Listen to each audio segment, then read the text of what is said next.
नमस्कार प्रेक्षकांनो, कधी कधी एक क्षण संपूर्ण आयुष्य हादरून टाकतो. प्रेक्षकांनो, आजच्या भागात अर्णवसाठी तो क्षण आला जिथे प्रेम मान्य नसतानाही भीतीनं त्याचं काळीज थरथरलं. प्रेक्षकांनो, आपण बघूया की नेमकं काय झालं होतं. चला तर सुरुवात करूया आजच्या रिव्ह्यूला. आता आपण बघतो की आजी म्हणतात की गुरुजी, ते दोघे आल्याशिवाय साखरपुड्याचे विधी सुरू होणार नाही. ते गुरुजी म्हणतात की ठीक आहे, तुम्ही म्हणाल तसं. मामी म्हणतात की मुहूर्त टळायला नको साखरपुड्याचं, असं मला वाटतं. आणि त्या मिसेस सदावर्ते सुद्धा त्यांच्या होकारात हो करता. ते गुरुजी म्हणतात की हो, साखरपुड्याच्या अंगठ्या नकोत का? मामी म्हणतात की गुरुजी, माझ्याकडे नवी कोरी सोन्याची अंगठी आहेत. मामी म्हणतात की ती घालून आपण साखरपुडा उरकून टाकूयात. नाही म्हणजे काय आहे, मुहूर्त टळायला नको नाही का? गुरुजी म्हणतात ठीक आहे, घेऊन या लगेच. तेवढ्यात मामा मामीला म्हणतात की काही मुहूर्त हे टळलेलेच असतात नाही का, टळलेलेच बरे असतात नाही का? आणि इकडे मामा म्हणतात की मी काय म्हणतो गुरुजी, ते दोघे येईपर्यंत आपण थांबूया प्लीज. गुरुजी म्हणतात ठीक आहे. बघा प्रेक्षकांनो, इकडे मामी किती रागाने बघत असते मामांकडे. इथे बाकीच्यांच्या जीवात जीव आलेला असतो. त्यांनाही आकाशची तेवढीच काळजी आहे प्रेक्षकांनो. त्यांना माहिती की आकाशचं नम्रतावर प्रेम आहे आणि तो ह्या साखरपुड्याला खुश नाही आहे. बघा प्रेक्षकांनो, इकडे आता नम्रताचा फोन बंद करून तिच्या आईने ठेवलेला असतो. त्यामुळे आता नम्रता उदास समुद्रकाठी बसलेली असते आणि तेवढ्यात तिची बहीण म्हणजे ईश्वरी तिला बघत बघत तिथे बरोबर आलेली असते. आणि बघा इकडे ईशू तिच्या जवळ येते आणि म्हणते की नमुताई. आता नम्रताला बघा गैरसमज झालेला असतो, त्यामुळे ती ईश्वरीशी नीट बोलतही नाही आणि तिच्या मनात राग असतो. आता ईशू म्हणते की प्लीज नमुताई, सगळं बाजूला ठेव, प्लीज माझ्याशी बोल. आणि नमू म्हणते की ईशू, तू इथे तुमच्या घरी तर. तेवढ्यात ईश्वरी म्हणते की अगं त्याबद्दलच तर बोलायला आलीये. येशू म्हणते की चल ना ग माझ्यासोबत ताई. पण नमो तिचा हात झटकते आणि तिला म्हणते की तुला कसं कळलं की मी इथे आली आहे? येशू म्हणते की एवढं तर ओळखते ना मी तुला लहानपणापासून. आता ईश्वरी म्हणते की अगं ताई चल ना प्लीज माझ्यासोबत चल ना. नमो म्हणते की अगं ईशू कुठे? येशू म्हणते की तू आता जिथे हसायला हवी तिथे घेऊन चालली आहे तुला. आता नमो म्हणते की म्हणजे? ईश्वरी म्हणते की ताई अगं आपल्याला बोलत बसायला वेळ नाहीये, चल चल पटकीनी चल. नमू म्हणते की अगं मला सांग तरी आपण कुठे जातोय? विष्णू म्हणते की सगळं सांगते मी तुला, पहिले चल तू. आणि इकडे बघा प्रेक्षकांनो, अर्णव सुद्धा घरी आलेला असतो. त्याला काही ईश्वरीचा पत्ता लागत नाही आणि बिचारा अजून टेन्शन मध्ये येतो की ईश्वरी त्याला न सांगता कुठे निघून गेली आहे ते. आणि गाडीजवळ उभा राहून म्हणतो कुठे आहे तू मिस इंदोर, तिला काही झालं तर नसेल ना? आणि स्वतःच म्हणतो की नो नो नो. बघा प्रेक्षकांनो, इकडे आता अर्णवच्या मनात काही ना काही वाईट वेगळे विचार यायला सुरुवात होऊन जाते बरे का. आणि प्रेक्षकांनो, आता तो खूप हताश झालेला असतो आणि तेवढ्यात त्याला फोन येतो. तो फोन उचलतो आणि म्हणतो की हॅलो. तिकडनं ते पोलीस म्हणतात तुम्ही अर्णव राजे शिर्के का? आणि हा अर्णव म्हणतो की हो बोलतोय, बोला. आणि तो म्हणतो की मी दहिसर पोलीस स्टेशन मधून सब इन्स्पेक्टर जमधाडे बोलतो आहेत सर. आणि अर्णव म्हणतो की पोलीस स्टेशन, व्हॉट हॅपन? ते इन्स्पेक्टर म्हणतात की सर आम्हाला माहिती हवी होती. अर्णव म्हणतो की कसली माहिती? आणि ते इन्स्पेक्टर म्हणतात की आम्हाला एक डेड बॉडी सापडली आहेत, तरुण मुलगी आहेत आणि साडी नेसलेली आहेत.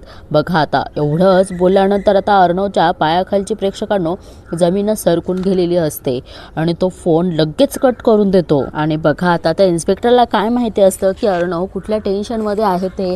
तो म्हणतो की फोन कट केला. आणि इकडे अर्णव बघा आता काही विचार करायला लागतो. तो म्हणतो की मिस इंदोर. आणि प्रेक्षकांनो बघा त्याची अशी हालत होती की त्याचे पाय सुद्धा धरत नाही. म्हणजे त्याला खूप टेन्शन येऊन जातं. त्याला असं वाटतं की ती मृतदेह मिस इंदोरचाच आहेत की काय. आणि बघा त्याला आता काहीच सुचत नाही. तेवढ्यात ईश्वरी आपण बघतो की मागे उभी असते आणि ईश्वरी त्याला आवाज देते की सर. लगेच अर्णव मागे वळून बघतो आणि ईश्वरी त्याच्या जवळ जाते. आता तिला माहीत नसतं की अर्णवला कोणाचा तरी फोन आला होता आणि काय बोलणं झालं होतं. आता अर्णव तिला पकडतो. अर्णव तिला म्हणतो की कुठे होतीस तू? आणि ईश्वरी काही बोलणार पण अर्णव तिला काहीच बोलू देत नाही.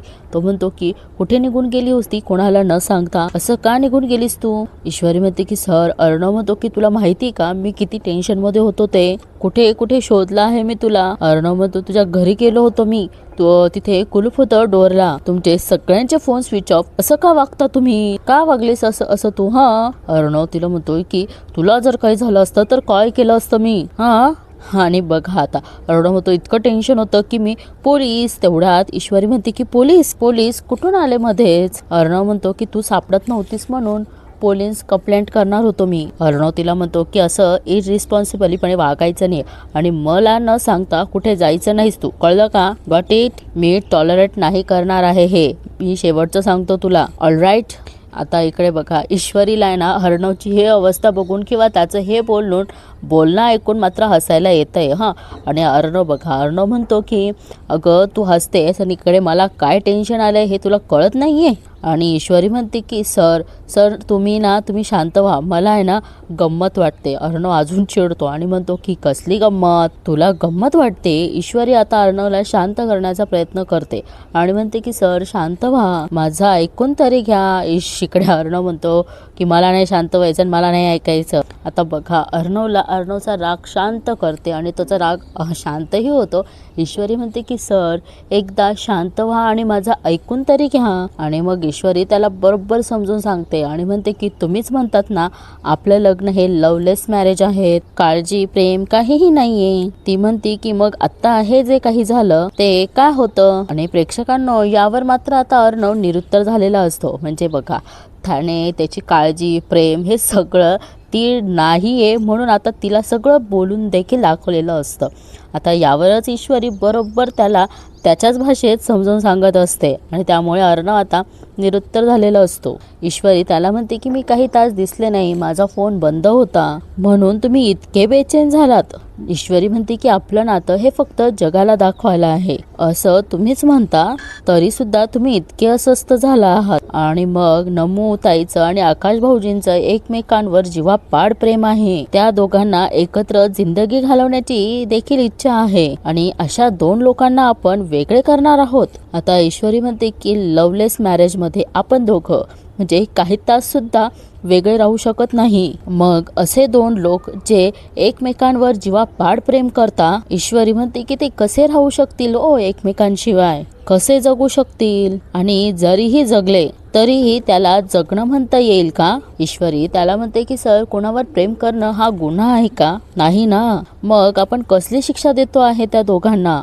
आणि बघा प्रेक्षकांनो, इथे अर्णव काही बोलला नाही याचा अर्थ तर असाच होतो की त्याला आता ईश्वरीचं म्हणणं म्हणजे कमीत कमी पटलेलं तरी आहे. आणि आता अर्णव तो विचारच करत असतो आणि पुढे येतो. ईश्वरी म्हणते की सर प्लीज थोडा विचार करा, माझ्यासाठी नाही, त्या दोघांसाठी ज्यांचं जीवापाड प्रेम आहेत एकमेकांवर, प्लीज. आणि बघा समोर त्याचं लक्ष जातं तर तिकडे नमू देखील उभी असते. ती सुद्धा खूप बेचैन घाबरलेली देखील असते आणि तिच्या डोळ्यामध्ये आकाशबद्दल प्रेम सुद्धा दिसत असतं. आता अर्णव तिच्या जवळ येतो आणि तिला म्हणतो, म्हणजे नमू जवळ तिला म्हणतो की माझा प्रेमावर नाहीये विश्वास, पण तुमचा तर आहेत ना. अर्णव म्हणतो की तो विश्वास मी हरू नाही देणार. आणि अर्णव तिला हात पकडून घेतो आणि म्हणतो की चल.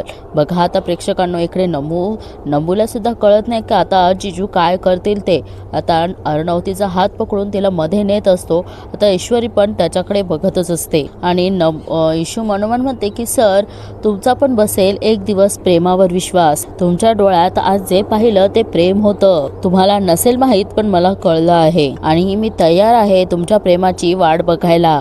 आता इकडे गुरुजी पण म्हणतात की साखरपुड्याचा मुहूर्त टळतोय, अजून आपण किती वेळ वाट बघणार? बघा प्रेक्षकांनो, इकडे आता मेघनाच्या आई वडिलांना सुद्धा आता काहीतरी संशय येत असतो. म्हणजे ते बोलून नाही दाखवते पण त्यांच्या चेहऱ्यावरून आपल्याला कळतं आहे. आणि इकडे आता मिस्टर सदावर्ते म्हणतात की अविनाशजी मला असं वाटतंय की आता खूप उशीर झालाय आणि पूजा पण संपन्न झाली आहे. तेवढ्यात मिसेस सदावर्ते म्हणतात की हो ना, असा अजून किती वेळ थांबायचं आहेत आपण? वल्लरी मामी म्हणतात की मला पटतं आहे तुमचं म्हणणं, मी काय म्हणते की आपण साखरपुडा उरकूनच टाकूयात. आणि मामी म्हणतात की गुरुजी जरा ते ताट द्या ना. गुरुजी म्हणतात की हां हे घ्या. आणि आता बघा इकडे आकाश पण खूप नाराज असतो, त्याचं मनच नसतं किंवा इच्छा नसते.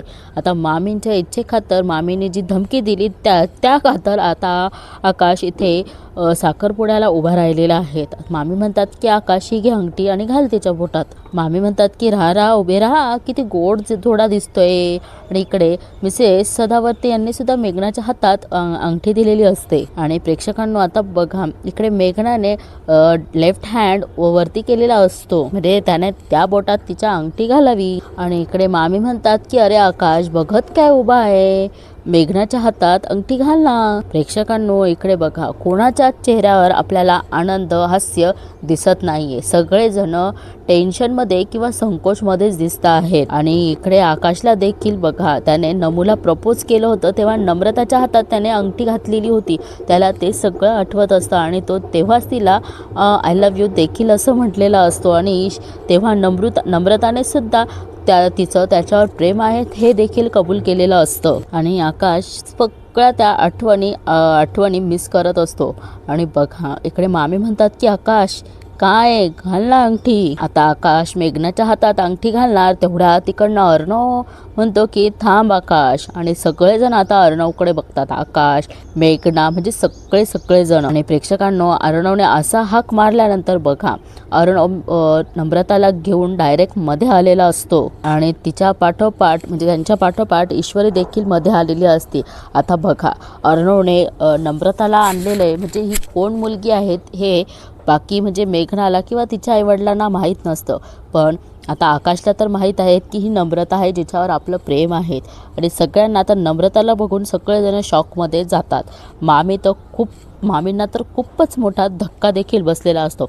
म्हणजे त्या तेवढ्या आनंदात असतात ना मेघनासोबत साखरपुडा करायचा, पण आता नम्रताला समोर बघून त्यांच्या आनंदावर मात्र विरजन पडलेलं आहे. आणि प्रेक्षकांना आता अर्णवने असं का थांबवलं त्यामुळे मिसेस सदावर्ते आणि मिस्टर सदावर्ते हे एकमेकांकडे असे बघत राहतात. त्यांना काहीच कळत नाही की काय चाललं आहे नेमकं ते. आणि प्रेक्षकांनो बघा अर्णव आता परत नम्रताचा हातात घेऊन परत थोडासा पुढे येतो आणि सगळ्यांकडे बघतो. आता हे बघा यात मेघनाची बिचारीची काही चूक नसते. तिला जसं तिचे आई वडील सांगती तसं ती करायला तयार असते. आणि प्रेक्षकांनो आता इकडे कसं झालेलं आहे माहिती का, सगळं मामींनीच ठरवलेलं असतं. त्यामुळे इकडे आता आकाशचाही दोष नाही आहे असंच म्हणता येईल. आता बघा इकडे नम्रताला देखील टेन्शन आलेलं असतं. तिला माहिती आहे की तर जो काही प्रकार आहे तो तिचा काहीच हे नाही आहे. मग अर्णव तिची पाठ पाडतो आणि तिला थोडंसं रिलॅक्स करण्याचा प्रयत्न करतो. आणि बघा आता अर्णव पुढे येऊन म्हणतो की प्रेम म्हणजे त्याग. ही खूप जुनी डेफिनेशन आहेत प्रेमाची. आता अर्णव कुणाला न घाबरता कुणाला न संकोच करता डायरेक्ट आकाशला म्हणतो की तुझं प्रेम आहेत ना नम्रतावर. बघा आता अर्णवने एवढं सगळं स्पष्ट बोलल्यानंतर इकडे मात्र मेघनाचे आई वडील एकमेकांकडे खूप टेन्शनने खूप असे म्हणजे असा अचानक धक्का बसतो असे ते एकमेकांकडे बघत असतात. इकडे आता मामींना काय करावं ते सुचत नाही प्रेक्षकांनो. म्हणजे त्यांनी तर आकाशला तर बळजबरी उभं केलेलं असतं, पण इकडे अर्णवला थोडीच त्या धमकी देऊ शकतायत की मी असं करेन की मी तसं करेन. बघा प्रेक्षकांनो आता सगळ्यांसाठी तर हे धक्कादायक असतंच. म्हणजे अचानक अर्णव नम्रताला घेऊन डायरेक्ट एंगेजमेंटच्या ठिकाणी येतो म्हणजे हे विचार करण्यासाठीच गोष्ट आहे. आता मेघना बिचारी आकाशकडे बघतच असते. तिला बिचारीला वाईट वाटत असतं. आणि अर्णव त्याला म्हणतो की मग तू घरच्यांच्या आनंदासाठी एवढं मोठं सॅक्रिफाईस करायला निघाला होतास. प्रेक्षकांनो आता बघा इकडे आता अर्णव जे काही बोलतो ना ते सगळं कोणाला ठाऊक नसतं किंवा त्याबद्दल कुणाची हिंमत देखील नसती झाली असं काही अर्णवने केलं आहे. अर्णव म्हणतो की आकाश आपण लहानपणापासून सोबत खेळलो, तू सगळ्या गोष्टी माझ्याशी शेअर केल्यात. आता अर्णव म्हणतो की मग एवढी मोठी गोष्ट तुला मला सांगावीशी नाही वाटली. अर्णव म्हणतो की हा एवढा मोठा डिसिजन एकटा घेऊन मोकळा झालास. प्रेक्षकांनो अर्णवने जे केलं आहे ते आकाशच्या आनंदासाठी केलं आहे. त्याचा तर प्रेमावर विश्वास देखील नसतो. पण आता आपला भाऊ म्हणजे आकाश तो आपल्या शब्दाच्या बाहेर नाही आहे हे देखील अर्णवला माहीत असतं. म्हणून आकाशसाठी अर्णवने ही एवढी मोठी उडी उचललेली आहे. आणि तो आता इकडे मामी अर्णवला समजवायला जातात, पण आपल्याला माहिती आहे प्रेक्षकांनो की तिथे कोणीही असलं तर अर्णव ऐकत नाही. जी चुकीची गोष्ट आहे ती चुकीचीच आहे आणि जे खरं आहे तो स्पष्टपणे मांडून मोकळा होतो. आता मामी म्हणतात की अर्णव हे बघ. तेवढ्यात अर्णव म्हणतो की मामी प्लीज, आकाशचा लाईफचा प्रश्न आहेत हा, तू नाही डिसाईड करायचा. प्रेक्षकांनो झालं ना, आता ही आई म्हणून किती मिरवत होती, शेवटी भावानेच आकाशची बाजू समजून घेतली आणि त्याची लाईफ स्पॉईल होण्यापेक्षा वाचवली. अर्णव म्हणतो की आई वडिलांचा रिस्पेक्ट करणं म्हणजे स्वतःच्या इच्छा मारणं असं नाही होत. जे आपल्याला नाही पटत हे फक्त त्यांच्या आनंदासाठी करणं हे चुकीचं आहेत मामी. बघा प्रेक्षकांनो, इकडे अर्णवने मामीला सुद्धा निरुत्तर केलेलं असतं आणि ही गोष्ट प्रेक्षकांनो मिसेस सदावर्ते आणि म्हणजे मेघनाच्या आई वडिलांना दोघांनाही पटलेली असते. आणि अर्णव एवढी मोठं गोष्ट बोलून जातो हे मामांना देखील पटतं आणि आजीला देखील. आणि आता अर्णव मेघनाची माफी देखील मागतो आणि म्हणतो की मेघना, आय एम सॉरी, मला हे करावंच लागतं आहे कारण आकाश आणि नम्रताचं एकमेकांवर खूप प्रेम आहे. आता बघा इकडे मेघनाला सुद्धा वाईट वाटतं. ती आकाशकडे बघते, तिला तर जाणवत असतंच, पण ती थोड्या वेळासाठी त्या गोष्टी निग्लेक्ट किंवा इग्नोर करत असते. अर्णव म्हणतो की हा जर साखरपुडा झालात ना तर तीन जणांच्या आयुष्य स्पॉइल होते. आणि अर्णव प्रेक्षकांना भावासाठी ते मेघनासमोर हात देखील जोडतो आणि म्हणतो की प्लीज मेघना, एकदा विचार कर प्लीज. पण मामीला बघा एवढी गोष्ट खटकते. तिला नम्रता ही सून म्हणूनच नको आहेत, म्हणून मामीचा सगळा आटापिटा चालू असतो. अर्णव तिला म्हणतो की आय नो हे तुझ्यासाठी खूप शॉकिंग आहेत, खूप अनएक्सपेक्टेड आहेत, पण मी आज बोललो, पण मात्र आकाश तुला कधीच बोलला नसता. आणि बघा आता हे सगळ्यांना सगळं पटलेलं असतं. अर्णव तिला म्हणतो की मेघना, तू 1 मिनिट विचार कर, खरंच तू आकाशसोबत खुश राहिली असती. आणि इकडे मामी म्हणतात की हे बघ अर्णव, तेवढ्यात अर्णव म्हणतो की मामी, ज्या नात्यात प्रेम नसतं ते नातं नसतं, ते नात्याचं ओझं असतं. प्रेक्षकांनो बघा प्रत्येक वेळेस मामी बोलण्याचा प्रयत्न करता, पण अर्णव त्यांना बरोबर एखादं चांगलं वाक्य म्हणजे जे खरं आहे ते सांगून त्यांचं तोंड बंद देखील करत असतो. अर्णव बिचारा म्हणतो की मामी, यांचं नातं नाही टिकू शकत, प्लीज. आता इकडे बघा राजेश फक्त मज्जा घेत असतो आणि इकडे अर्णव म्हणत असतो की मेघना, इट्स जस्ट युअर लाईफ, तुला डिसाईड करायचं आहे. तुझा डिसिजन एकतर 3 आयुष्य स्पॉइल करू शकता, नाहीतर वाचवू देखील शकता. प्रेक्षकांनो आता अर्णवने डायरेक्ट मेघनाच्या डिसिजनवरती सोपवलेलं असतं. म्हणजे त्याने फक्त जे सत्य आहे ते सांगितलेलं असतं. असं म्हटलं नाही की तू हा साखरपुडा करूच नको, पण तो असं म्हणतो की मेघना, तुला डिसिजन घ्यायचं आहे की तुला हा साखरपुडा करायचा आहे की नाही करायचा आहे. आता मेघनाचे वडील म्हणतात की मेघना, मला असं वाटतंय की तो तेवढ्यात मेघना म्हणते की 1 मिनिट डॅड, मला आकाशसोबत बोलायचं आहे. आता मेघना म्हणते की आकाश, तू कोणत्या प्रेशर खाली येऊन माझ्याशी लग्नाला तयार झाला हे मला नाही माहीत. आता मेघना म्हणते की ॲटलिस्ट एकदा नम्रताचा विचार करायला हवा होता. प्रेक्षकांनो इकडे मेघनाने ना खूप मोठी गोष्ट बोलून गेलेली आहे. म्हणजे ती आता बघा नम्रताचा विचार करायला हवा म्हणजे तिचं म्हणणं असतं की तू मला जर सांगितलं असं पुढे सांगेलच प्रेक्षकांनो ती. आता मेघना आकाशला विचारते की तुझं खरंच प्रेम आहेत ना मेघना आकाशवर, नम्रतावर. आकाश देखील त्याचं प्रेम मान्य करतो आणि हे मामीला अनएक्सपेक्टेड होतं. म्हणजे त्यांना असं वाटत होते आकाश नाही म्हणावं, पण आकाश हो म्हणतो. मेघना म्हणते की अरे मग हीच गोष्ट तू आधी मला फ्रँकली सांगितली असती तर आज ही वेळच आली नसती. अरे आता इकडे मेघना पुढे येते आणि नम्रताला म्हणते की नम्रता, खरंच तू खूप मोठ्या मनाची आहे, पण मी तुला दुखवून मी माझा संसार सुखी नसते करू शकले ग. आणि प्रेक्षकांनो आता हे मामीला सुद्धा असं वाटलं नव्हतं की मेघना सुद्धा त्यांचीच बाजू घेईल. आणि हे तिच्या आईचं पण तेच म्हणणं असतं की जे मेघनाने केलं ते अगदी योग्य केलं. की ते मोठ्या मनाचे लोक आहेत प्रेक्षकांनो. हे बघा डायरेक्ट म्हणजे त्यांनी आकाशचा आणि नम्रताचा विचार केला, स्वतःच्या मुलीचा नाही. आणि मेघना लगेच डायरेक्ट बोलते की बाबा मला हा साखरपुडा करायचाच नाहीये. आणि प्रेक्षकांनो बाबांना तिच्या ह्या निर्णयावर ते तिच्या सोबत असतात, तिच्या पाठीशी असतात आणि त्यांनाही तेच वाटतं की मेघनाने हा साखरपुडा करू नये. आणि प्रेक्षकांनो बघा एवढा मोठा डिसिजन मेघनाने घेतल्यानंतर मामींना तर आता तोंडावर पडल्यासारखंच झालेलं आहे. पण आता आजींच्या चेहऱ्यावर आपण हास्य बघतोय, अंजलीच्या चेहऱ्यावर देखील हास्य बघतोय. इकडे आता आपल्या ईश्वरीने जे पाऊल उचलले त्यासाठी तिला सुद्धा तिची इच्छा पूर्ण झाल्यासारखं, म्हणजे जे केलं त्यात ती यशस्वी झालेली आहेत. आता अर्णवने सुद्धा जे काही बोलला त्यात अर्णव सुद्धा बरोबर ठरलेला आहे. आणि इकडे आता मेघनाने एवढा मोठा डिसिजन घेऊन साखरपुड्याला नकार दिला हे मेघनाचा मोठेपणा आहेत प्रेक्षकांनो आणि तिच्या आईबाबांचा देखील, कारण मेघनाच्या डिसिजनमध्ये तिचे आईबाबासुद्धा सामील आहेत. म्हणजे बघा प्रेक्षकांनो, आता इकडे मामीने ज्या परिस्थितीत हे लग्न म्हणजे ठरवलं होतं तेच आता मोडल्या गेलेलं आहेत. आता बघूया प्रेक्षकांनो, इथेच मालिकेचा एपिसोड संपतो. आपण आता बघूया की पुढील भागामध्ये काय दाखवलेलं आहे ते. प्रेक्षकांनो, इकडे आता बघतो की सगळीकडे आनंदाचं वातावरण आहे. अर्णव जरी प्रेमावर विश्वास नाही ठेवला तरी त्याला आकाश आणि नम्रताचं प्रेम आहे हे कळल्यावर तो त्या गोष्टीसाठी मान्य झाला आहे. आणि आता आपण इकडे बघणार आहोत की स्वतः मेघना नम्रताला घेऊन स्टेजवर जाते आणि तिच्या हातातली म्हणजे आकाशासाठीची अंगठी ती नम्रताच्या हातात देखील देते आणि आपण अर्णवच्या चेहऱ्यावरचा आनंद देखील बघतो. आणि प्रेक्षकांनो बघा, ज्या ओझ्याखाली आकाश साखरपुडा करत होता त्याच्यावर म्हणजे कोणालाच हे पटलेलं नसतं, पण आता नम्रताने त्याच्या हातात अंगठी घातलेली असती हे बघून आणि हे त्याच्या आनंदासाठी झालेलं असतं, हे त्याचा सगळ्यांनाच आनंद देखील असतो. सगळ्यांच्या चेहऱ्यावर आपण आनंद बघतो. आणि त्यानंतर आकाशने देखील नम्रताच्या हातात अंगठी घातलेली असते. पण इकडे आता मामीचं बघा,